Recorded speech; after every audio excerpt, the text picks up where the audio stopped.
Alright, well, this is not really a happy video. In fact, it kind of sucks. If you've followed my channel for some time now, if you're a subscriber, you would know I have been kind of posting updates, like little, I don't know what they're really called, like little messages type deals, on my channel, letting people know what's going on. And basically, I have been in and out of hospitals for the past month now. In fact, actually, I've been in the hospital for, I think, 37 days, and I just got released not even a half a week ago. So what happened? Basically, what we all thought was tendonitis in my left ankle ended up turning into something much, much, much more severe. Not only that, but it ended up affecting both my ankles and my left thigh, which was kind of, it spurred off of something else, because basically what happened is I started developing pain in both my ankles. The left one significantly was more painful than the right one, to the point where I could not walk really at all. I couldn't really put any weight on my left ankle without being in severe pain. And got diagnosed for tendonitis. It wasn't that. What ended up happening is they gave me a boot. I put the boot on, had it for about a week. The conditions ended up getting worse. I had gray and purple bruising all over my left ankle, and I was just like, that ain't right, you know, and the pain was even getting worse, so I knew something was wrong there. On top of the situation with my left thigh, I had what I thought was a pimple on my left thigh. I popped it, drained it, whatever. A day later, it like opened up. It was an open sore that doubled in size. And as the days would progress, they would double in size more and more, to the point where I had a hole about that big in my thigh that just, it was oozing, it was gross. It didn't smell. Like, you know, sometimes when you have an infection, it smells. It didn't. So I thought, maybe, you know, maybe it's not something terrible. Well, then things started taking a turn for the worst. I started peeing extremely orange, and later found out there was traces of blood. And I was getting fevers that were really bad. I was getting night sweats, or just sweats in general. I had chills like a motherfucker. I had fever of 103, if not higher. Like 104, I believe, was the highest I had at home. And I had 3 blankets on me, and I was shaking violently because of how bad my chills were. And at that point, we decided, you know what, we need to go to the hospital. We get to the hospital. We waited 4 hours in the fucking waiting room, which was just awful. I ended up finally getting into a room, and they were pretty concerned, to the point where they immediately put an IV in me, pumped me with antibiotics, knew immediately I had a pretty severe infection. In fact, I was septic. I had no idea. So during this whole time, they told me that if I had not come in, and it was like the next day or so, they said that I more than likely would have died in my sleep, or just died in general, which that was pretty wow, you know. And this hospital, you know, it's a small one. It's not anything, they don't have anything amazing there. You know, all they have is like x-rays, MRIs, whatever. The surgeon ended up coming in, and when I had all the antibiotics in me, my left ankle, the areas where they'd started going gray and purple started blistering very badly. Like huge blisters. And I have photos of all this stuff too, which I will be showing later on in this video, and there will be disclaimers because they are extremely graphic. Extremely graphic. So, okay, blisters show up. They had thought that, okay, we're just going to drain the blisters and hopefully everything is fine, whatever. That wasn't the case. Everything underneath all the blistering on that left ankle was dead. Dead tissue, dead tendons, dead muscle, dead skin. And they had to remove a lot. The term is called debris. They had to debris a lot of my left ankle. So much so that, you know, like, if you're back, go back to school and you go to, like, your not biology, health class, and you see, like, the diagram of a human body, and they have, like, the layers of muscle, that sort of thing. That's kind of how my leg looks right now, or my foot looks right now.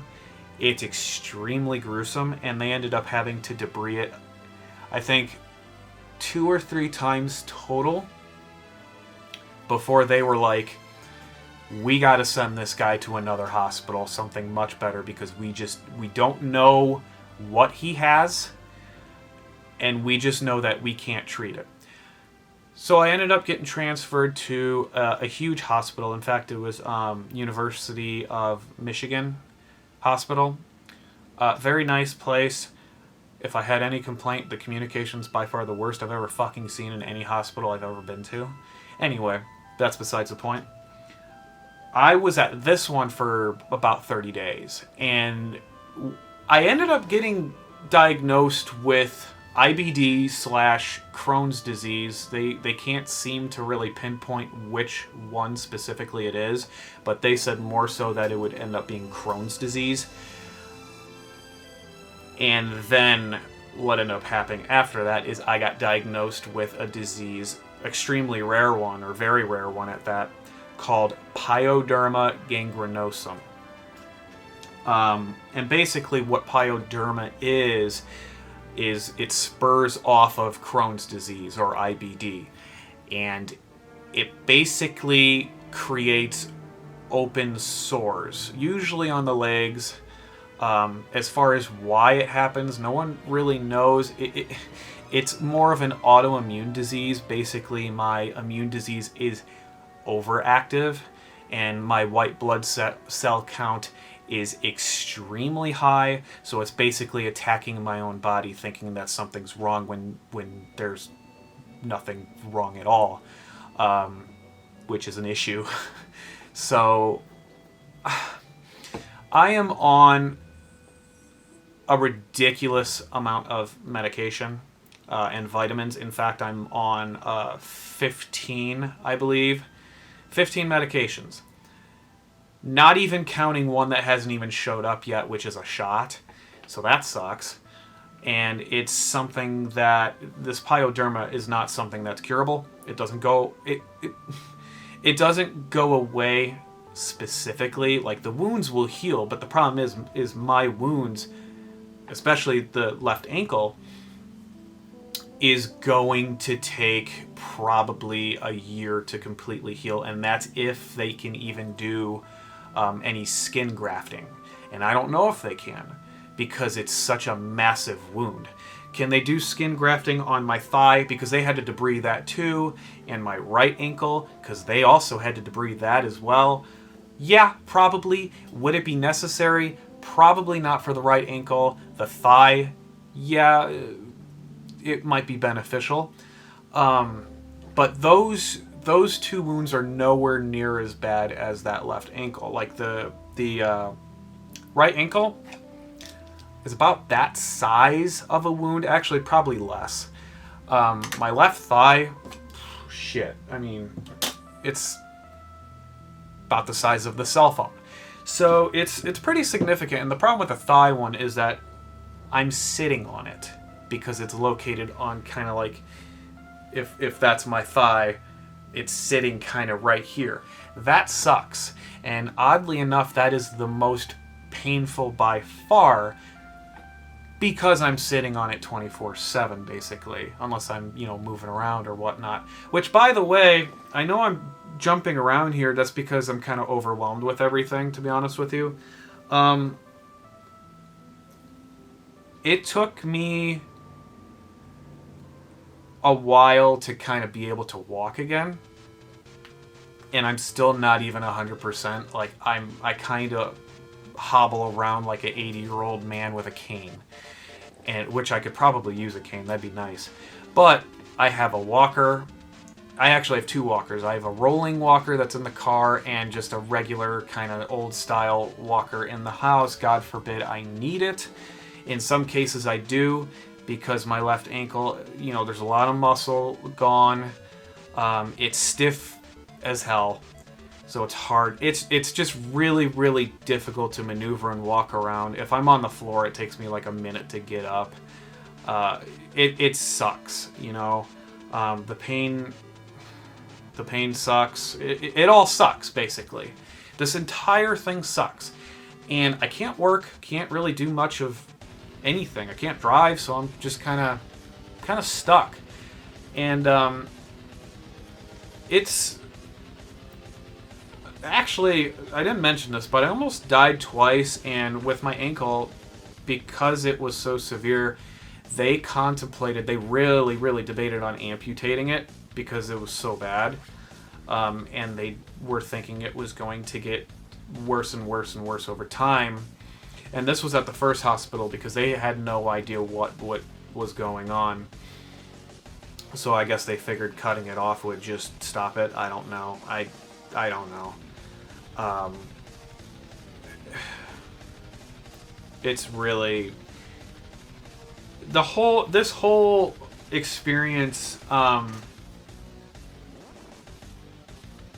was really hard on me, especially in the hospital. A lot of days I cried. You know, I'll be honest with you. A lot of days I cried because life is never really going to be the same for me.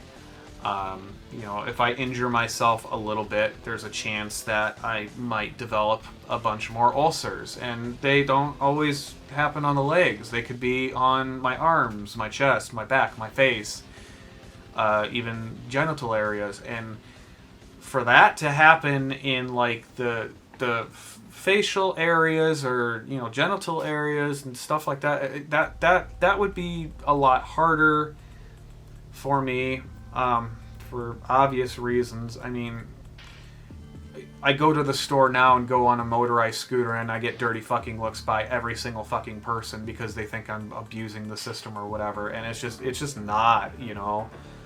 Regardless, this whole thing is very difficult and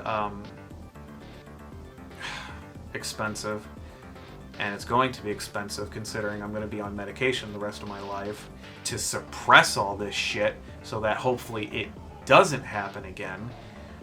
And that's where I unfortunately have to do one of those GoFundMe things.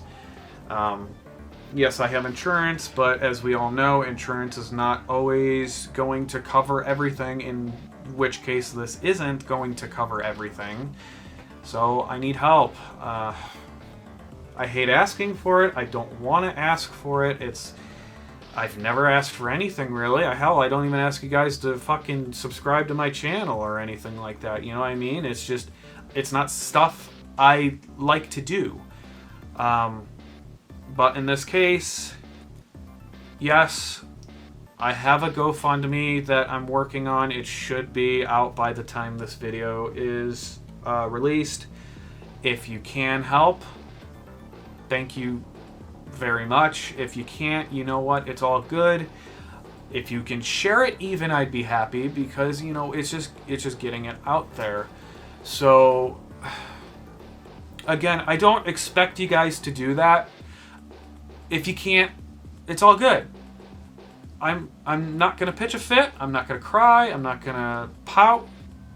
It's just something that me and my fiance probably should do to cover our ass from all these constant bills that are going to be coming in, and me not being able to work for however long. You know, it's the nature of the beast, and this beast sucks. So like I said, I will have the GoFundMe up soon. I'm not happy about it, but it's, again, something that I feel is probably necessary for us to get us back on our feet and really kind of just help with this shit that I have to deal with. Thank you so much. Well, hang on now. I forgot about this. So this is the part. So this is the part of the video, this very ending, because I really didn't want to show it midway through or anything. If you want to see the photos, and like I said, they're extremely graphic. They're extremely graphic. I am going to post them right in the next 10 seconds or so. So this is just a disclaimer. I will post time links, whatever, in this video, letting you know when it's going to happen and when it's going to end. That way, if you're a bit squeamish of that sort of thing, you do not have to look at it, because quite frankly, it's gnarly. Okay, so there you go.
Yeah, so that's what I have to deal with every day, and will have to deal with every day for probably a year. And yes, I have to do my own fucking bandage changes, at least me and my fiance do, every 2 days. And these bandage changes suck, and they take like an hour, if not 2, to do, depending on how bad it sucks. And the bandage changes aren't really even that difficult, but the problem is you don't want the gauze or anything to stick to the skin, because if it does, taking the bandages off is a very, very, very, very painful experience that I don't really wish on anyone. In fact, I don't really wish this stupid Pyoderma bullshit on anyone in general, because it's a shit disease. Loud motorcycles going by. Which, speaking of, I can't ride motorcycles for about a year either, so yay for me. Anyway, that's really all I got. Thank you so much for watching. Thank you so much for your support. A lot of you have sent me plenty of extremely nice, extremely supportive messages, and I cannot thank you guys enough. So again, thank you so much. I am still alive. I have plenty of shit I gotta do in my life before I go, and this Pyoderma thing is not gonna stop me. Neither is really the Crohn's or IBD, whatever, and neither is all these bills. It's gotta get handled some way or another, right? So, thank you so much. I will see you next time. I promise I will see you next time.